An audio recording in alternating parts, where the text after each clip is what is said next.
జై భీమ్. అక్క మాయావతి గారి నాయకత్వాన్ని బలపరుస్తూ దేశవ్యాప్తంగా ఎక్స్ వేదిక ద్వారా భావి భారత ప్రధాని అక్క మాయావతి గారు ఒక వివరణ ఇచ్చుకున్నారు. ఆ వివరణ పూర్తి స్థాయిలో ప్రతి ఒక్క దళిత ఎమ్మెల్యే కానీ, దళిత ఎంపీ కానీ, దళిత జెడ్పీటీసీ కానీ, దళిత సామాజిక నేపథ్యం ఉన్నటువంటి వ్యక్తి ప్రతి ఒక్కరూ ఎవరైనా సరే ఈ యొక్క మెసేజ్ను చదవాల్సిందిగా, వినాల్సిందిగా మనవి చేసుకుంటా ఉన్నాము. అయితే బీఎస్పీ నుంచి వెళ్ళి మాయావతి గారు చేసినటువంటి ట్వీట్ కాంగ్రెస్ కానీ, బీజేపీ కానీ, సిపిఎం, సిపిఐ కానీ ఇతర సహా ఆధిపత్య కుల పార్టీలపై తీవ్ర స్థాయిలో మండిపడ్డారని చెప్పి చెప్పుకోవచ్చు. దళిత నాయకులను నిరంతరం విస్మరిస్తూనే ఉంటారు అని ఆరోపించారు. హర్యానాలోని ప్రస్తుత రాజకీయాల్లో పరిస్థితులు వచ్చినటువంటి సమయాల్లో మాత్రమే దళితులను వాడుకుంటారు, దళితులను అన్ని రకాలుగా యూజ్ చేసుకుంటారని చెప్పేసి చెప్పుకోవచ్చు.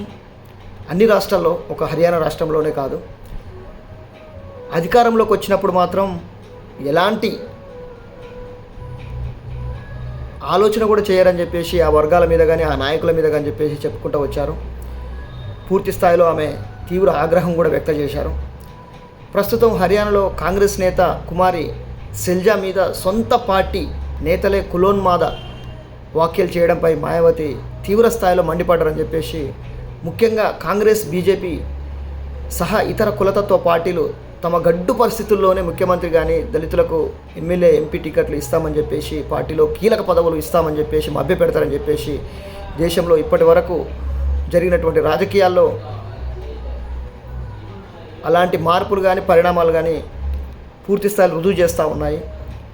కానీ ఈ పార్టీలు అధికారంలో ఉన్నప్పుడు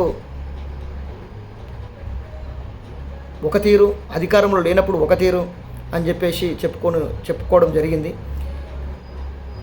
హర్యానాలో ఉన్నటువంటి అన్ని పదవుల్లో తమ కులాల వాళ్ళనే పెట్టుకోవడం అనేది జరిగింది.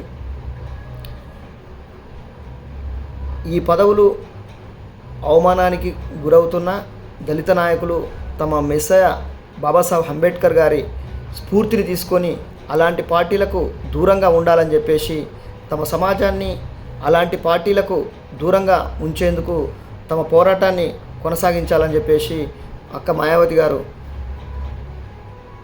పూర్తి స్థాయిలో ఆలోచన చేసి, అధ్యయనం చేసి మన వర్గాలను కాపాడేందుకు పెద్ద వేదిక ఒక బహుజన్ సమాజ్ పార్టీ దేశంలోనే అతిపెద్ద వేదిక అని చెప్పేసి, ఈ దేశ మూలవాసులకే ఈ పార్టీ అంతిమం అని చెప్పేసి తెలియజేసుకుంటా ఉన్నాము. కాబట్టి బహుజన్ సమాజ్ పార్టీని దేశవ్యాప్తంగా ఎక్కడైనా సరే గెలిపించి పూర్తి స్థాయిలో రాజ్యాధికారాన్ని చేజించుకొని రాజ్యాంగాన్ని కాపాడితే తప్ప మన బీసీ, ఎస్సీ, ఎస్టీ, మైనార్టీలో ఉన్నటువంటి నాయకులు కానీ ఇంకెవరైనా సరే కాపాడబడతారని చెప్పేసి మేము బహుజన్ సమాజ్ పార్టీ నుంచి తెలియజేసుకుంటా ఉన్నాము. జై భీమ్, జై భారత్, జై బీఎస్పీ.